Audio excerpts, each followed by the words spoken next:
Ngayon pa lang, nagkakaproblema na ang mga motoristang maapektuhan na nakaambang odd-even scheme sa EDSA. Ang dry run na dati 1 linggo lang gagawin na pong 1 buwan. May unang balita live si EJ Gomez. EJ. Igan, sa June 16 nga ay sisimulan na ang 1 buwan na dry run para sa odd-even scheme na ipatutupad dito sa EDSA.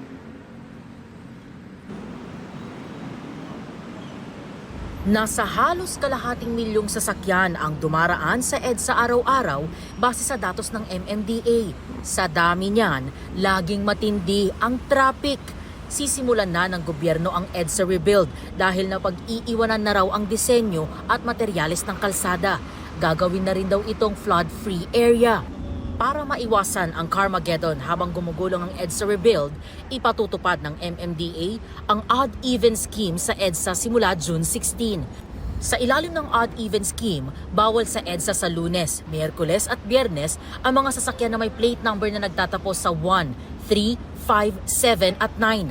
Ang mga plate number naman na nagtatapos sa 0, 2, 4, 6 at 8, bawal sa EDSA sa Martes, Huwebes at Sabado. Walang odd-even scheme sa EDSA tuwing linggo. Hindi naman daw sakop ng odd-even scheme kung tatawid lang ng EDSA. Exempted naman sa scheme ang mga hybrid, electric cars, TNVS, motorsiklo at authorized government vehicles. Paglilinaw ng MMDA, sa EDSA lang iiral ang odd-even scheme. Ang number coding scheme naman, hindi isasabay sa odd-even scheme sa EDSA. Pero ipatutupad pa rin sa ibang kalsada sa Metro Manila. Si Warren Valencia na araw-araw daw nagde-deliver ng karne sa palengke at dumaraan sa EDSA nangangamba sa susuunging traffic. Nakakawalang gana po yung mga pinapalabas nilang batas na ngayon, yung NCAP, yung odd-even na yan. Gaya nito, ito lang po yung panghatid namin. Paano po pag coding, 24 hours pa naman po yung CCTV. Paano naman po kaming mga nagtatrabaho? Ano na lang ipapahain namin sa pamilya namin? Apektado rin daw ang taxi driver na si Romulo. Sa odd-even scheme, panigurado raw maraming makakancel sa kanyang mga biyahe. Na karamihan ay EDSA ang dinaraanan.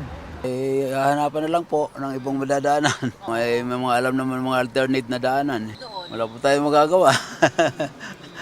Go with the flow na lang. Yun ang kalakaran dito sa atin. Oo, susunod na lang, no? Opo. Para walang multa sumunod sa batas. Ginawa na ng MMDA na 1 buwan simula sa June 16 ang dry run ng odd-even scheme sa EDSA mula sa inisyal na 1 linggo lang. Sisitahin at padadalhan pa rin daw ng notice of violation ang mga lalabag pero hindi pa muna kailangan magbayad ng multa.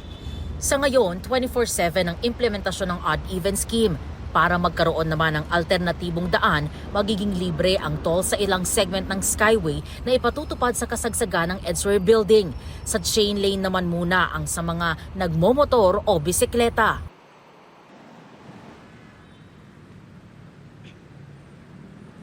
Igan, ayon sa MMDA, magdadagdag din daw sila ng 100 bus dito sa EDSA busway.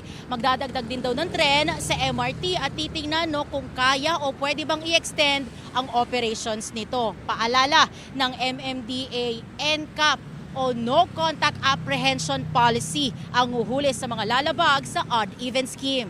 At yan ang unang balita mula rito sa Makati City. EJ Gomez para sa GMA Integrated News.